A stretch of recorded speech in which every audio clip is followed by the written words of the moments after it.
थोडं जरुरी वाटलं, कारण शहरात जबरदस्ती दुष्प्रचार चालू आहे।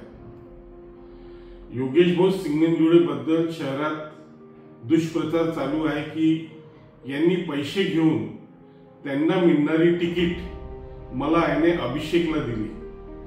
हे परस्पर खोटे आरोप आहे। मी चांदपूरच्या हनुमानजीला साक्षी मानून हे सांगतो की असं एकही रुपयाचा आर्थिक व्यवहार मी योगेश भाऊ सिंगनजुळे यांच्याशी केलेला नाही। योगेश भाऊ एक स्वाभिमानी व्यक्ती आहे, स्वाभिमानाने जगणारे व्यक्ती आहे। मी हात जोडून विनंती करतो की राजकारण एका बाजूला ठेवा, पण गैरसमज समाजात पसरवू नका। पक्षाची तिकीट मिळणे ही एक प्रक्रिया असते।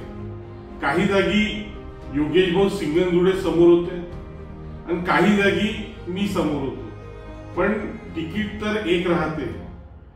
कोणापैकी एकालाच तिकीट मिळणार।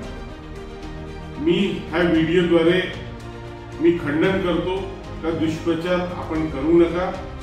धन्यवाद।